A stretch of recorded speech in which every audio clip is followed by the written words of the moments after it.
Internet, how are you doing?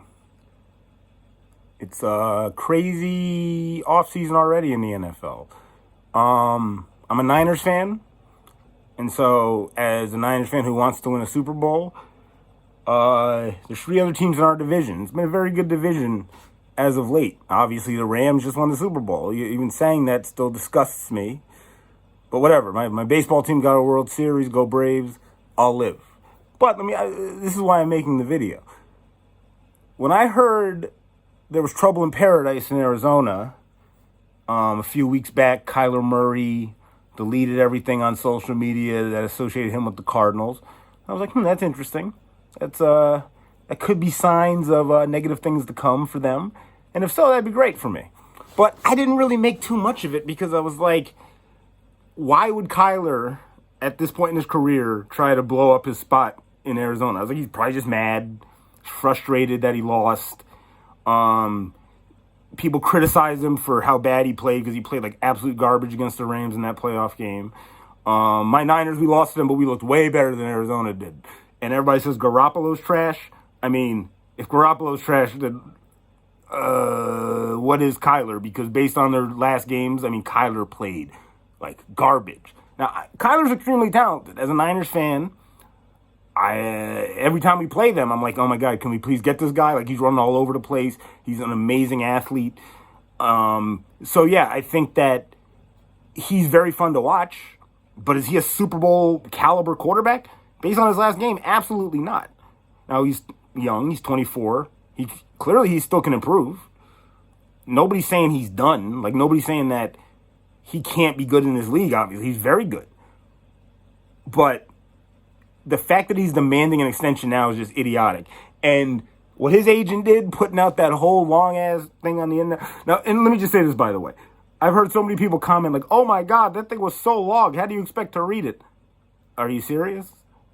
I mean, I'm 32 years old. I mean, when I was a kid, we still had to read books. I don't know what kids do nowadays. I'm not that old, but, I used to actually enjoy reading. And nowadays, I do try to read sometimes. So the fact that people can't read 2 paragraphs is a really sad commentary on the world we live in. But that's a story for another day. But yeah, if that's too much to read, then there's probably a deficiency with your brain. But with that said, it's still pretty crazy to see somebody make a public contract demand and write it that long and look that self-centered. I'm not going to read it here. You've probably already seen it, but it was literally a whole like page long, 2 to 3 paragraphs of his agent talking about how basically you got to give this guy a contract because he's been so amazing in his career. This was a 3-win team when he took over. They won all kind of games, and this guy is amazing, and you need him. And you have to commit to him by giving him a contract. They don't have to do shit.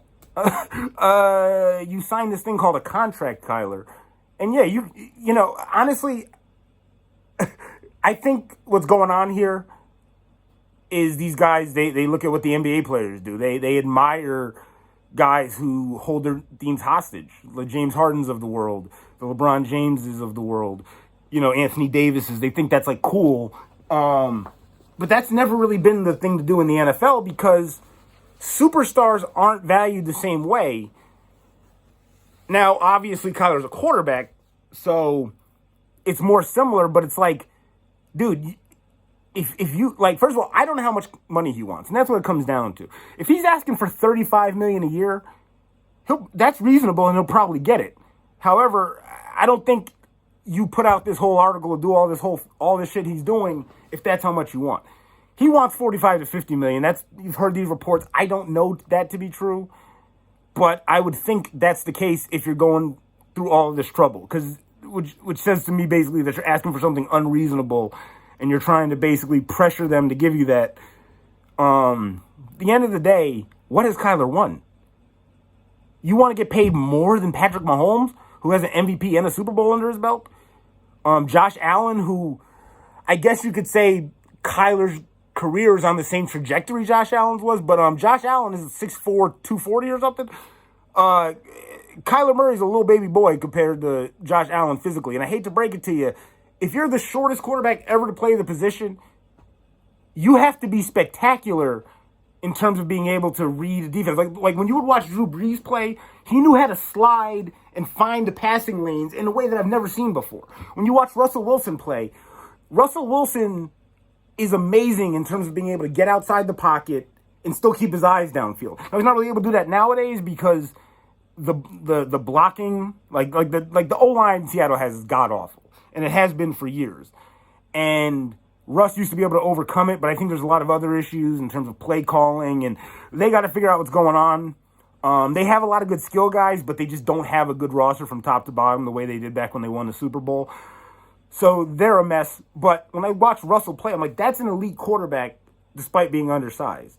Kyler Murray is not an elite quarterback in terms of his ability to read a defense. He's the traditional, if the first guy's not open, he's taking off and running.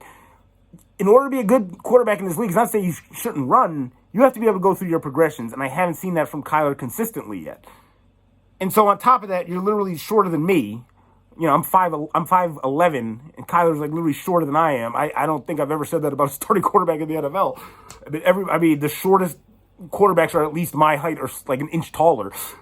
So if you're shorter than me and you're saying I want to be the highest paid quarterback in the NFL, I'm already laughing at that. I'm like, you basically have to have like the greatest resume of all time to even come up with that, and he doesn't. So the fact that his agent did all this, and again, I know he's Kingsbury's agent. I don't know what all that means. I know Kingsbury just got his extension. You've heard some people say that the agent was trying to punish the Cardinals for mistreating Cliff, or I don't understand how this all makes sense from that perspective.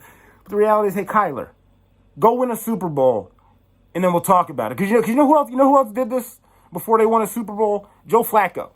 The year before he won a Super Bowl with the Ravens, he basically came into the Ravens office and asked for a huge extension, and they laughed him out of the office and basically told him, yeah, go win a chip and then come back.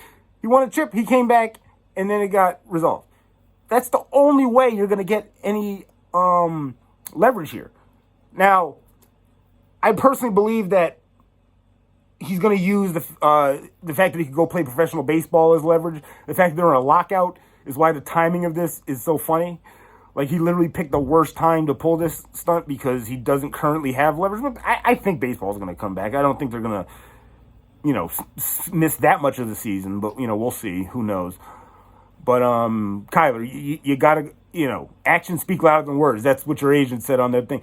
Your actions on the field in terms of your play, the last time we saw you on the field, you looked like totally overmatched, and you looked like absolute garbage, like trash. You looked like one of the worst quarterbacks in football last time we saw you. Doesn't mean that you look like that every game, but geez, don't you want to put something good on tape before you ask for this crap? Like, and again, I mean, I know I'm getting old. Like I said, I'm 32. It wasn't that long ago when people were talking about my generation like we were a bunch of idiots, and I would always look at the older generation like, go screw yourself. But, I used to grow up saying people say millennials are idiots. Now I'm looking at Gen Z like, I don't get it. Like, when I watch children's entertainment, I'm like, I literally don't understand how you're entertained by this. And when I see people act like Kyler Murray's acting, it's like, dude, even the most full of themselves quarterback 10 years ago wouldn't have even considered pulling something like this. And how do you think your teammates feel? Your teammates are looking at you like, oh, you say you want to win a championship, but you're way more concerned about your own pocket than you are winning. Because winning, if you just went out there and actually won a Super Bowl, you wouldn't even have to do this. So, again, as an Niners fan, I love it. But, I want to see young black quarterbacks succeed. But, already I didn't think he would get his extension that smoothly. Because it was the same thing I said about Lamar Jackson. Like, all along about Lamar Jackson, even when he won the MVP and everybody was talking about him like the greatest thing since sliced bread, I said, watch what happens when it comes time for him to negotiate a new contract. It's not going to go smoothly because they're going to look at him like, do you really play the position properly? Are you really going to develop into the type of quarterback that is actually sustainable in this league?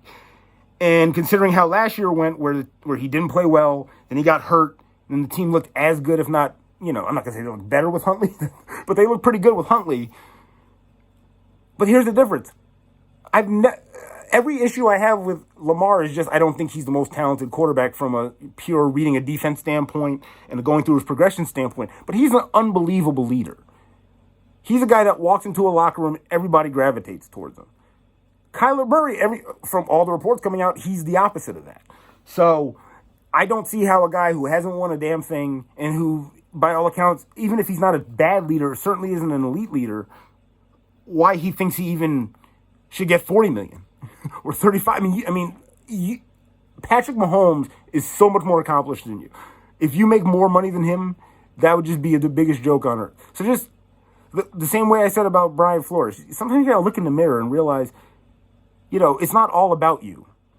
And so it's hilarious to me. This is what the NFL is becoming. But at least my team, we don't have divas on the Niners. So that's a good thing. And hopefully this doesn't happen to Trey Lance if he has one good season. So, all right, take it easy. I'll see you when I come up with another video idea.